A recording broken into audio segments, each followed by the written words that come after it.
தேடி தேடி ஒரு கண்டென்ட் எடுத்து கஷ்டப்பட்டு வீடியோ எடிட் பண்ணி அதை யூடியூப்பில் அப்லோட் பண்ணோன்னா வியூஸ் இன்க்ரீஸ் ஆகவே மாட்டேங்குது.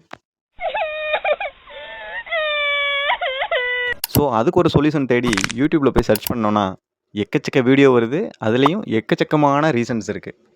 குறிப்பாக அதிகமான யூடியூபர்ஸ் சொல்கிற முதல் விஷயம் தம்ப்நெயில்.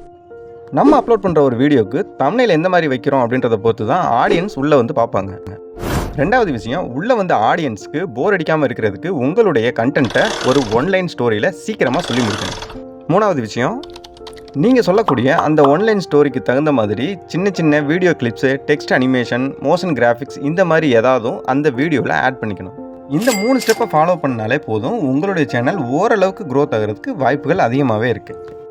இப்போது முதல் விஷயமான தம்ப்நெயில் எப்படி கிரியேட் பண்ணுறது அப்படின்றத பற்றி தான் பார்க்க போகிறோம். இதுக்கு நமக்கு முதல்ல ரெஃபரன்ஸ் தேவை. ரெஃபரன்ஸ் எங்கேருந்து எடுக்கலாம் அப்படின்னு யோசிச்சிங்கன்னா அதுக்கு 2 வழி இருக்குது. ஒன்று யூடியூப்பில் எடுக்கிறது, இன்னொன்று இதுக்காகவே ஒரு ஆப் ஒன்று இருக்குது, அந்த ஆப் மூலமாக எடுக்கலாம். அந்த ஆப் என்ன ஆப்னு நீங்கள் தெரிஞ்சுக்கணும் அப்படின்னு நினச்சிங்கன்னா கீழே கமெண்டில் சொல்லுங்கள். இப்போது யூடியூப்பில் இருக்க ஒரு ஆப்ஷனை பற்றி பார்த்துடலாம். யூடியூப்பில் பெரிய பெரிய யூடியூபர்ஸோடைய சேனலை ஓப்பன் பண்ணுங்கள். அவங்களுடைய சேனலில் இருக்கக்கூடிய தம்ப்நெயில்ஸை வரிசையாக பாருங்கள். எந்த வீடியோவுக்கு எந்த மாதிரியான தம்ப்நெயில் வச்சுருக்காங்க அப்படின்றத பார்த்து நீங்களும் உங்களுடைய சேனலுக்கு அதே மாதிரி ஃபாலோ பண்ணிங்கன்னா கண்டிப்பான முறையில் வியூஸ் இன்க்ரீஸ் ஆகிறதுக்கு சான்சஸ் அதிகமாகவே இருக்குது. இப்போது உதாரணத்துக்கு இந்த ஒரு தம்ப்நெயில் எடுத்துக்கலாம். இந்த தம்ப்நெயிலில் பார்த்தீங்கன்னா மெயின் சப்ஜெக்ட்டு ரொம்பவே ஷார்ப்பாக ஒரு டிஎஸ்எல்ஆர் கேமராவில் ஃபோட்டோ எடுத்த மாதிரியான ஒரு எஃபெக்ட் இருக்குது. இந்த எஃபெக்டை நம்ம ஃபோன்லேயே பண்ண முடியும். அது எப்படின்றத பற்றி தான் இன்றைக்கி வீடியோவில் முழுசாகவே பார்க்க போகிறோம். ஸோ வீடியோவை ஸ்கிப் பண்ணாமல் கடைசி வரை பாருங்கள். இன்றைக்கி நம்ம ஸ்னாப்சீட்டில் தான் இந்த ஒரு எடிட்டிங்கை பண்ண போகிறோம். ஸ்னாப்சீட்டில் இருக்கக்கூடிய இந்த 4 முக்கியமான டூல்ஸை வச்சு தான் நம்ம இந்த தம்ப்நெயிலை கிரியேட் பண்ணுறது எப்படின்றத பற்றி பார்க்க போகிறோம். இந்த ப்ளஸ் ஐக்கானை கிளிக் பண்ணி என்னோடய இமேஜை பிஎன்ஜியாக உள்ளே எடுத்து வந்துட்டேன். ரைட்டில் இருக்கக்கூடிய இந்த பென்சில் ஐக்கானை கிளிக் பண்ணோம்னா எடிட்டிங் டூல் எல்லாமே ஓப்பன் ஆகும். இதில் நான் இந்த ஹெச்டிஆர் ஃபில்டரை செலக்ட் பண்ணிக்கிறேன். இந்த ஹெச்டிஆர் ஃபில்டரை லெஃப்ட் அண்ட் ரைட்டு மூவ் பண்ணுறது மூலமாக இதோட ஃபில்டர் ஸ்ட்ரென்த்தை நம்ம அட்ஜஸ்ட்மெண்ட் பண்ணிக்க முடியும். ஃபில்டரை வேணுன்ற அளவு அட்ஜஸ்ட்மெண்ட் பண்ணிவிட்டு ரைட் சைடு மேலே டாப்பில் இருக்கக்கூடிய இந்த ஐக்கானை கிளிக் பண்ணுறது மூலமாக பிஃபோர் அண்ட் ஆஃப்டர் பார்த்துக்கலாம்.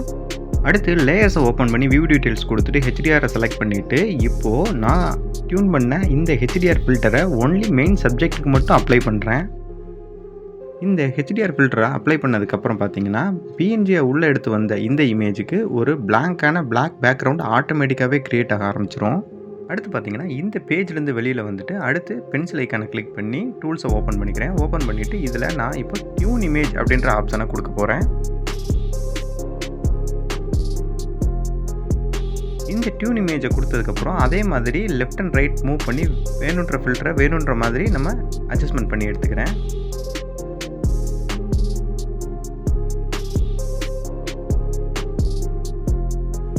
இப்போது ஹெச்டிஆரை இன்னும் கொஞ்சமாக நான் அட்ஜஸ்ட்மெண்ட் பண்ணிக்கிறேன்.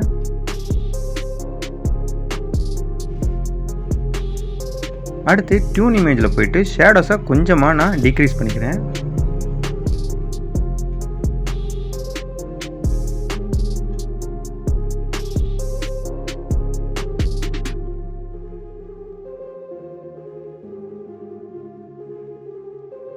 மறுபடியும் டூல்ஸை ஓப்பன் பண்ணி நான் அதில் ப்ரஷ் டூலை செலக்ட் பண்ணி எடுத்துக்கிறேன். இந்த ப்ரஷ் டூலை எப்படி யூஸ் பண்ணணும் அப்படின்னு நான் ஏற்கனவே போட்ட ஒரு வீடியோவில் தெளிவாக சொல்லியிருக்கேன். ஸோ அந்த வீடியோட லிங்க் கீழே டிஸ்கிரிப்ஷனில் கொடுக்குறேன், மறக்காமல் அதை போய் செக் பண்ணி பார்த்துக்கோங்க.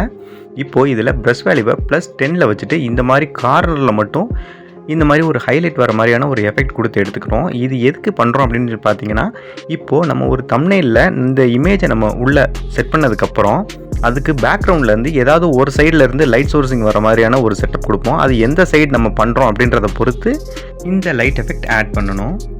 ஸ்னாப்சீட் டூல்ஸை பற்றி தெரிஞ்சுக்கிட்டிங்கன்னா இந்த ஒரு 10 நிமிஷத்தில் ஈஸியாக செஞ்சு முடிச்சிட முடியும். இந்த மாதிரி உங்களுடைய இமேஜை ஷார்ப் பண்ணுறது மூலமாக உங்களுடைய தம்ப்நெயில் இன்னும் ரொம்பவே குவாலிட்டியாக இருக்கும். இப்போது பிஃபோர் அண்ட் ஆஃப்டர் நீங்களே பாருங்கள், இது செல்ஃபோனில் எடுத்த ஃபோட்டோவா அப்படின்னு யோசிக்கிற அளவுக்கு இருக்கும். இப்போது ஃபைனலாக நான் டூல்ஸை ஓப்பன் பண்ணி அதில் கர்வ்ஸ் டூலை செலக்ட் பண்ணிவிட்டு இதில் இப்போது எனக்கு அந்த மெயின் சப்ஜெக்ட்டுக்கு லெஃப்ட்டில் இருந்து லைட் வர மாதிரியான ஒரு லைட் சோர்ஸ் ஒன்று பண்ண போகிறேன். ஏன்னா நம்ம மெயின் சப்ஜெக்ட்டுக்கு லெஃப்ட்டில் தான் அந்த ரிம் லைட் எஃபெக்ட் ஆட் பண்ணியிருக்கோம். அதனால் லெஃப்ட்டில் ஒரு லைட் சோர்ஸ் ஒன்று கொடுக்குறேன். அது எப்படின்றத பார்த்துக்குங்க. சாதாரணமாக இந்த ரிம் லைட் எஃபெக்ட் நம்ம ஆட் பண்ணணும் அப்படின்னா அதுக்கு ரொம்பவே கஷ்டப்படணும். அதுக்கு ஒரு ஸ்டூடியோ போய் ஸ்டூடியோவில் லைட் செட்டப்லாம் பண்ணி இது பண்ணணும். அது ரொம்பவே நம்மளுடைய பட்ஜெட்டை ரொம்ப அதிகப்படுத்தும். ஸோ சிம்பிள் பட்ஜெட்டில் ஒரு ரிம் லைட் எஃபெக்ட் ஆட் பண்ணுறது இந்த மாதிரி தான்.